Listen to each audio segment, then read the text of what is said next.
네, 앞서 전해드린 대로 여야가 할로윈 특별법 일부 조항을 수정해서 오늘 국회 본회의에서 처리하기로 합의를 했습니다.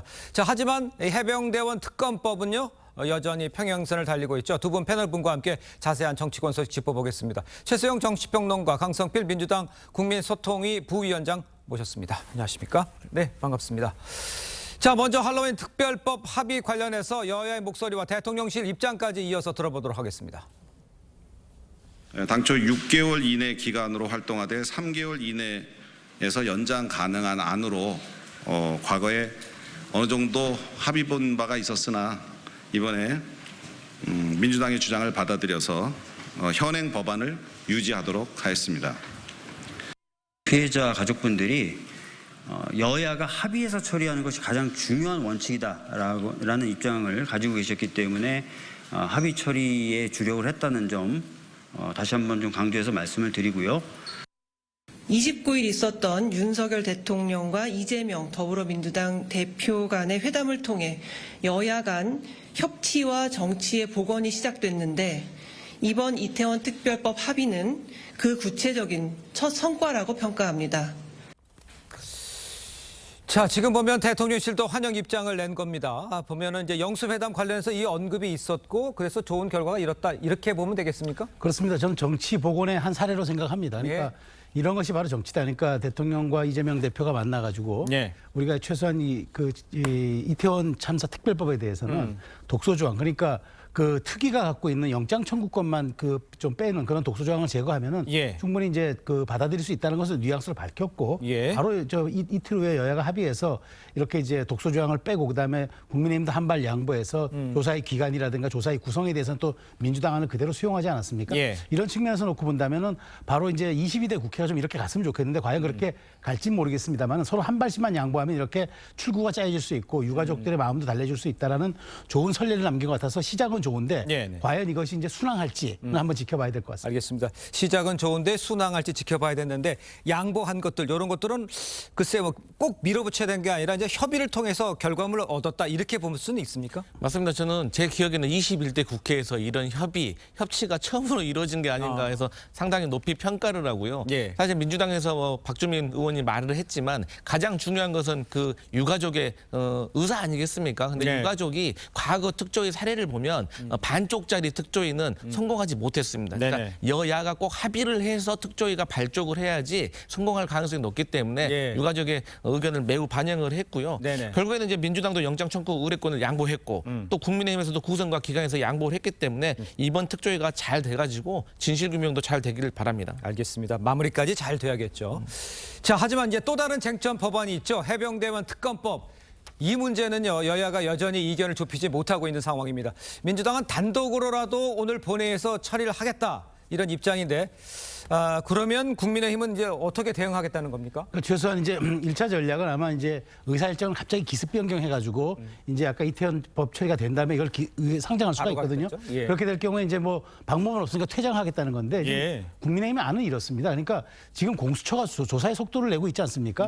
경찰 조사 결과도 이제 거의 임박했는데 그러면 최소한 이게 발표되는 걸 보고 특검해도 늦지 않지 않느냐. 그러니까 그게 몇 달 기다리는 것도 아니고 아마 한두 달 사이에 이게 결론이 날 텐데 굳이 이걸 5월 국회에 처리해야 되겠느냐. 그래서 문제가 있다면 그 검찰의 재판 기소 단계까지 가지 않더라도 바로 이거를 우리가 22대 국회에 처리하면 되지 않겠느냐가 입장이거든요. 그런데 저는 한두 달 정도 좀 유예 기간을 두고 5월에는 21대 국회는 여야가 합의한 것만 처리하자라고 하는 국민의힘 주장이 그렇게 무리해 보이진 않습니다. 그래서 이 부분은 한번 좀 국회의장도 지금 여야 합의를 해서 오라는 입장이니까 이렇게 한번 그 방향성을 잡는 것도 나쁘지 않을 것 같다는 생각이 듭니다. 알겠습니다. 국회의장이 합의를 원한 것도 뭐 일단 뒤에 여쭤보겠습니다만 지금 같은 경우에 왜 5월 국회에 되냐 어차피 22대 때 할 거 아니냐 이런 지적에 대해서는 왜 이번에 꼭 해야 되는 겁니까? 제 민주당으로서는 지금 현재 공수처 수사를 가지고 지켜보자고 하는 국민의힘의 의견에 동의를 할 수가 없는 겁니다. 그 이유가 뭐냐면 지금 공수처 구성을 보면 85명이거든요. 근데 여기에 검사는 25명밖에 안 돼요. 부장검사가 16명이고. 그래서 지금까지 공수처가 하위 조직에 대해서는 나름대로 수사를 할 수가 있었지만 최근에 민주당이 보기에는 스모킹건, 그러니까 대통령실에서 국방부 장관에게 전화를 건 사실, 그리고 대통령실 공직기관 비서관이 국방부 법무관리관과 통화한 내역이 드러났는데 이것은 대통령실과 직결이 되는 거기 때문에 아무래도 특검이라는 무게감이 있어야지 해야지 어떤 큰 수사를 할 수가 있지 공수처만으로는 조금 부족하지 않냐. 그래서 이 양 나온 것을 빨리 추진하자. 그리고 이 총선 민심에서 국민들이 해병대 특검에 대해서 많이 궁금해하신다. 이것을 주장하고 있는 겁니다. 근데 국회의장이 뭐 이런 것도 마찬가지고 특별법도 마찬가지, 특검도 마찬가지겠습니다만 여야가 좀 합의해서 가져와라. 이건 논리적으로 말이 되는 거 아니에요? 맞습니다. 근데 이제 그 김진표 의장께서 저희 민주당이 말하는 기계적 중립, 그러니까 내용에 대해서 좀 살펴보고 본인께서 어떤 중재를 하거나 중재안을 내시거나 어떤 유도를 하는 게 아니라 그냥 막연하게 여당과 야당이 합의만 해오라 이런 식으로 시간을 끌면은 저희 민주당은 참 답답할 노릇인 것이죠. 알겠습니다. 자, 이런 상황에 지금 언급을 해주셨습니다. 민주당은요, 해병대원 특검법 처리에 키를 진 김진표 국회의장을 향해서 강한 압박을 하고 있습니다. 홍익표 원내대표 발언 들어보겠습니다. 국회의장께서는 저희들이 추진하는 국회법 절차에 따라서 민주당의 입장을 그냥 수용해 주시면 5월 2일 날 정상적으로 이 사안들을 다 처리할 수 있다고 저는 생각을 합니다. 여야 원내대표를 다 함께 하자고 오래전에 이제 얘기가 됐었어요. 정상적으로 처리되지 않으면 저는 그 동의하기 어렵다라는 뜻은 전달을 했습니다. 지금 저렇게 압박을 하고 있는 상황에 김진표 의장 여야 합의가 우선이라는 입장을 계속 이야기하고 있죠. 민주당에서 이제 야당 단독 처리하기에 협조해달라 이런 입장입니다. 어떤 선택을 할까요? 김진표 의장이요? 저는 김진표 의장이 원래 그 의회주의자라고 본인이 얘기하고 있거든요. 그러니까 의회주의자가 뭡니까? 서로 협치와 타협에 의해서 가는 게 의회주의인데 저는 민주당의 그 주장에 두 가지 좀 맹점이 있는 게 첫 번째가 이렇게 단독 처리 안 해주면은 우리 순방 그러니까 못 보내줄 수도 있다는데 이게 순방이 국회의장 개인 순방입니까? 다 상대 국가의 의전 일정이 짜여져 있는 국제 행사인데 이렇게 얘기하는 건 좀 곤란하고요. 두 번째는 그렇습니다. 지금 꼭 이걸 21대 국회 처리에 이렇게 강하게 하는 이유가 오늘 내일 처리해야 대통령이 거부권 행사를 하더라도 다시 이번 국회 안에 재발의하겠다는 이런 지금 정치적인 속셈을 갖고 있는 거거든요. 그런 두 가지 속셈 때문에 이렇게 국회의장을 의회주의자를 압박하는 게 맞느냐. 그런 측면에서 민주당의 좀 요구가 좀 과도해 보입니다. 속셈이 있을 것 같다 이런 얘기를 해주셨는데 22대에서 충분하지 않느냐라는 지적에 대해서 다시 한번 여쭤보면 거긴 불가능한 겁니까? 그건? 물론 가능합니다. 그리고 저는 개인적인 생각으로는 이번 21대에서는 사실 재의결이 되면 통과도 어렵다고 생각은 하고 있습니다. 하지만 민주당이 과거에 항상 이러한 일정에 대해서 고민을 하면서 망설이다가 타이밍을 실기하는 경우가 많았고 지금 이번에 최상병 특검과 관련해가지고는 어쨌든 총선에서 드러난 민심이다. 그래서 이것을 저희는 추진할 것이다. 그래서 안 되면 또 22대로 넘어갈 수도 있는 거지만 지금 현재 어쨌든 이것을 의사 일정에 올려주지도 않는다. 김진표 의장께서 거기에 대해서는 매우 이제 서운한 마음이 있는 거죠. 근데 일각에서는 뭐 못 가시게 순방을 못 가시게 막는다는데 이건 사실 엄포의 입장이고 만약에 그런 일이 일어난다면 저는 홍익표 원내대표만 따라가지 않는 그런 입장에서 좀 항의의 표시를 나타낼 것으로 예상됩니다. 알겠습니다. 자, 지금 말씀해 주신 것처럼 압박이 강한 상황이잖아요. 이런 가운데 박지원 당선인요 유튜브 방송에서 비속어까지 사용해서 김 의장을 비판해서 논란이 일고 있습니다. 문제의 발언을 한번 직접 들어보겠습니다. 윤석열이는 다 똑같은 놈들이에요. 진짜. 민주당으로 김진표 복당 안 받아야 돼요. 지금 방송 나가는 거예요? 나가고 있는 겁니다, 지금. 어이구, 이거 내가 너무 세게 했구나. 아무튼 저는 소신껏 얘기를 했고요. 저렇게 이야기한 것이 뭐 방송에 나간다는 걸 몰랐다 이런 표정이잖아요. 박지원 당선인 이후에 이제 방송이 시작했는지 몰랐다면서 사과를 했는데 김진표 의장은 윤석열 대통령과 함께 엮어서 비판했습니다. 이제 이렇게까지 강하게 비판하는 것, 그때 뭐 어떤 정치적 포석이 있다 이렇게 이해를 해야 되나요? 저분도 국회의장을 노리고 있는 분 아닙니까?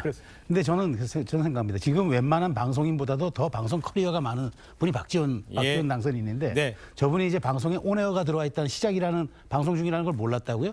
저는 정말 몰랐다고 하니까 저는 뭐 주장을 합니다만 저는 정말 납득이 안 된 얘기입니다. 저렇게 정말 방송인 뺨치는 경력을 가지신 분이 그걸 몰랐다는 건 말이 안 되고 저거 얘기는 지금 그렇지 않아도 국회의장 후보들이 민주당 강성 지지층을 향해서 기계적 중립하지 않고 나는 오히려 민주당의 편을 들겠다라고 얘기하는 이 레이스가 벌어진 상황에서 참전한 겁니다. 지금 저 방송 이후에 이른바 친명 커뮤니티 댓글에 속 시원하다, 잘했다, 후련하다 얘기가 많이 올라왔다 그래요.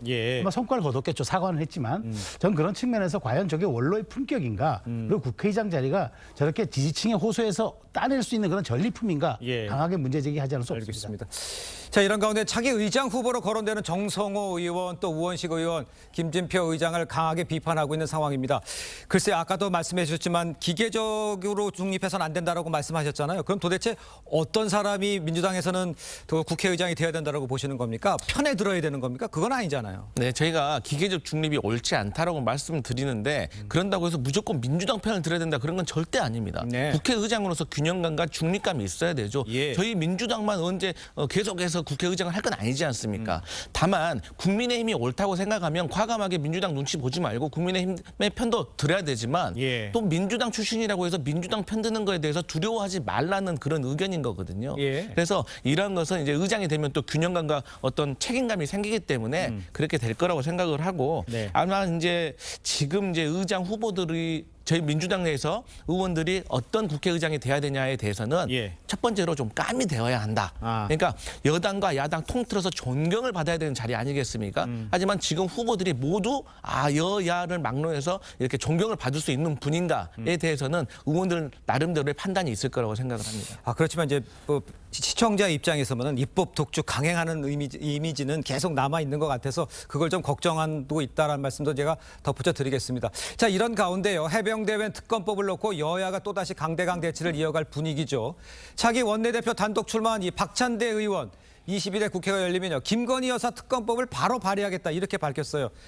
이게 계속 강공으로 간다 뭐 이렇게 봐야 되는 겁니까? 그렇습니다. 저는 보십시오. 민주당에서 지금 이재명 대표가 바로 대통령에게 영수회담 열자고 해서 영수회담 열지 않았습니까? 예. 그 성과가 뭐 있는지 양쪽에 좀 입장이 엇갈리지만 예. 그럼에도 불구하고 협치의 문을 열었고 그나마 이제 앞으로 이게 이제 순항할 수 있는 기미가 보이는데 그러면 민주당도 입법 독주에 대해서 좀 양보해야 할 거 아닙니까? 무조건 대통령실과 여당에 당신들이 협치에 대해서 양보하라고만 한다는 건 일방적인 양보 아닙니까? 예. 민주당도 우리도 차기 국회에서 예. 최소한 협조가 된다 그러면은 이런 좀 쟁점 법안들은 후순위로 물리고 민생 관련 법안들 우선 추진하겠다 이렇게 얘기하면 안 됩니까? 예. 저는 그게 정치의 복원이라고 보는데 네. 이렇게 자꾸 얘기하는 거는 이 사실 박찬대 의원이 지금 사실상 지명된 것 아닙니까? 뭐 찬반 투표만 이제 남은 상태인데 네, 그렇죠. 그러다 보니까 뭐 민주당의 지지층이라든가 그다음에 의원들에게 어떤 말하자면 자신의 앞으로 그 얘기를 밝히면서 예. 일종의 그 플랜을 얘기하는 건데 이런 식으로 그 입맛에 맞는 것만 얘기한다 그러면은 과연 앞으로 원내 협상이라는 게 어떻게 진행될지 뻔한 거 아니겠습니까? 네. 상대에게 요구하기 이전에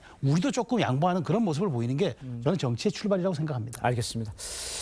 자, 다음으로 국민의힘 소식도 좀 짚어보겠습니다. 원내대표 선거를 두고 당내 혼선이 커지는 모양새죠. 이런 가운데 이철기 의원 원내대표 경선 불출마로 가닥을 잡았다는 말이 나왔지만 일단요 좀 CG를 한번 올려봐 주시죠. 이 의원 소셜미디어를 통해서 좀 보셨습니다. 어떤 결정을 하거나 입장을 밝힌 적이 없다. 그러면서 무분별한 언론 보도를 자제해 주시길 바란다. 이렇게 이야기를 했어요. 이렇다면 글쎄요, 뭐 또다시 나올 가능성은 열어뒀다. 이렇게 밖에선 보십니까? 그럼요.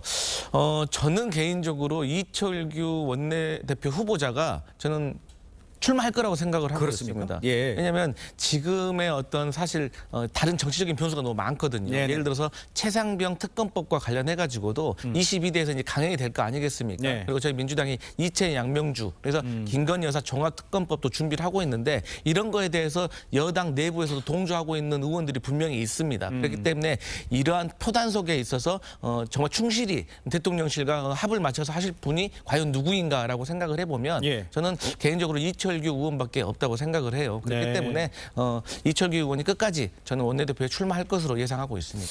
뭐 그렇게 얘기를 하고 있으십니다만 이 경제부총리를 지낸 삼선의 추경호 의원, 또 수도권 삼선 송석준, 또 박대출 뭐 이런 분들이 이제 나올 수 있다라고 하는데 이거 어떻게 진행이 될까요? 그러니까 저는 좀 안타까운 게 그렇습니다. 이게 원래 내일 경선인데 9일로 연기되지 않았습니까? 연기됐죠. 왜냐하면 예. 한 분도 공식적으로 원내대표 선거를 하겠다고 나가겠다 밝힌 분이 없으니까 그러니까. 연기를 한 거죠. 그런데 저는 이렇게 생각합니다. 이철규 의원 지금 아마 여론의 흐름을 보고 있는 것 같습니다. 그런데 예. 지금 중요한 거는 많은 분들이 얘기합니다.